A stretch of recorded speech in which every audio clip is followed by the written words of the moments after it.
Menjaga ketenangan di tengah badai kehidupan merupakan sebuah refleksi diri. Saudara-saudara sekalian, selamat datang dalam perenungan singkat ini. Dalam perjalanan yang kita sebut hidup, kesulitan ibarat ombak besar yang datang silih berganti. Kadang kita merasa tenggelam, dalam panik, cemas, dan terhanyut dalam rasa takut yang mencekam. Ketahuilah, kunci untuk melaluinya bukanlah dengan menghindari badai, karena itu mustahil, melainkan dengan belajar bagaimana tetap berdiri tegak dan tenang di tengahnya. Ketenangan adalah kekuatan super kita yang tersembunyi. Mari kita telaah langkah-langkah praktis untuk menemukan ketenangan itu. 1. Menciptakan ruang hening. Kosongkan pikiran untuk membuang negativitas. Langkah pertama, dan ini yang paling krusial, adalah mengosongkan pikiran.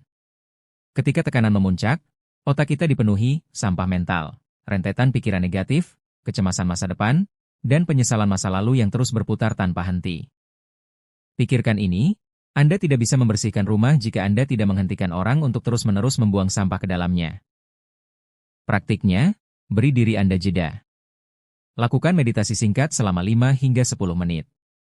Duduklah dengan tenang, tutup mata, dan alihkan seluruh fokus Anda hanya pada napas. Tarik napas, hembuskan. Setiap kali pikiran negatif muncul, seperti, saya tidak akan bisa melewatinya, atau, ini terlalu berat, akui keberadaannya, tapi jangan ikuti. Bayangkan pikiran itu sebagai awan yang lewat, lalu lepaskan dan kembalikan fokus pada napas. Proses sederhana ini membantu Anda membuang sampah mental dan menciptakan kejernihan yang diperlukan untuk berpikir logis. Tanpa kejernihan ini, semua langkah lain akan terasa sia-sia. 2. Pilar kekuatan, menerima realitas tanpa melawan. Setelah pikiran lebih tenang, kita beralih ke langkah kedua, penerimaan. Seringkali, yang paling menyakitkan bukanlah kesulitan itu sendiri, melainkan penolakan kita terhadap kenyataan. Kita terus-menerus bertanya, mengapa harus saya? Atau, seharusnya ini tidak terjadi. Penerimaan bukan berarti menyerah. Penerimaan berarti mengakui, ya, ini sulit, ini menyakitkan, dan ini sedang terjadi sekarang. Kekuatan ajaib penerimaan. Dengan menerima, Anda berhenti membuang energi berharga untuk melawan hal yang tidak bisa diubah. Anda mulai mengarahkan fokus dari mengapa menjadi bagaimana. Ini adalah fondasi yang kokoh yang mengubah pandangan Anda dari korban menjadi pejuang yang siap mencari solusi. 3. Jeda krusial, kekuatan dari sebuah tarikan napas sadar. Ketika kepanikan menyerang, tubuh kita merespons dengan mode melawan atau lari. Detak jantung meningkat, napas memburu. Ketenangan hilang seketika. Lakukan hal ini segera. Beri diri Anda izin untuk berhenti total. Lakukan pernapasan sadar yang dalam. Tarik napas perlahan melalui hidung selama 4 hitungan. Tahan selama 4 hitungan, dan hembuskan perlahan melalui mulut selama 6 hitungan. Manfaat ilmiah, teknik sederhana ini secara harfiah mengirimkan sinyal kimiawi ke otak Anda bahwa Anda aman. Itu menurunkan kadar hormon stres, kortisol, dan mengembalikan kendali atas sistem saraf Anda. Dalam setiap jeda dan napas yang teratur, Anda mengambil kembali sedikit demi sedikit kendali atas situasi emosional Anda. 4. Fokus terowongan. Memecah masalah menjadi langkah kaki hari ini. Kesulitan sering terasa menghancurkan karena kita melihat keseluruhan gunung masalah di depan kita. Kita memproyeksikan semua skenario terburuk di masa depan, dan itu melumpuhkan kita. Filosofi langkah kecil. Untuk mengatasinya, pecah masalah besar menjadi tugas-tugas kecil. Jangan berpikir tentang bagaimana Anda akan menyelesaikan krisis keuangan tahun depan. Tanyakan pada diri Anda, apa satu hal kecil yang harus saya selesaikan hari ini, dalam 1 jam ke depan, untuk bergerak maju? Bangun momentum.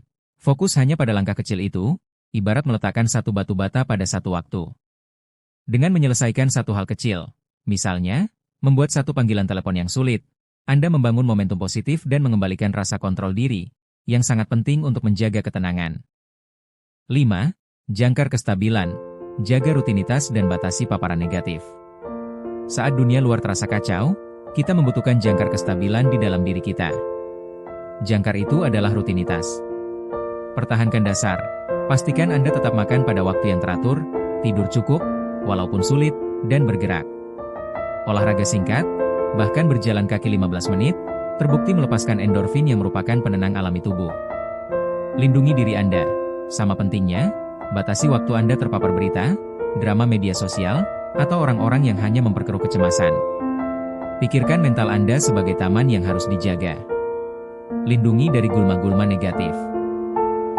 Ingatlah, Anda tidaklah lemah karena merasa cemas. Ketenangan bukanlah tidak adanya masalah, tetapi hadirnya keyakinan mendalam bahwa Anda memiliki kekuatan dan sumber daya untuk melalui apapun. Dengan mempraktikkan langkah-langkah ini secara konsisten, Anda sedang melatih pikiran untuk menjadi lebih tangguh, dan hati Anda untuk tetap damai. Teruslah bernapas, teruslah bergerak maju, dan teruslah memilih ketenangan. Dari cara kita menghadapi kesulitan ini bukanlah tentang menghindari, melainkan tentang menguasai diri di tengahnya. Jangan buang energi untuk melawan apa yang sudah terjadi. Terima kenyataan sebagai titik awal, bukan akhir. Kendali ada pada diri sendiri. Anda mungkin tidak bisa mengendalikan kesulitan, tapi Anda selalu bisa mengendalikan respons Anda terhadap kesulitan itu. Kontrol terpenting yang Anda miliki adalah kemampuan untuk berhenti, mengambil napas, dan memilih pikiran yang tenang. Semoga narasi ini bisa bermanfaat untuk kalian di luar sana yang sedang berjuang bagaimana supaya mendapatkan ketenangan di tengah kecemasan.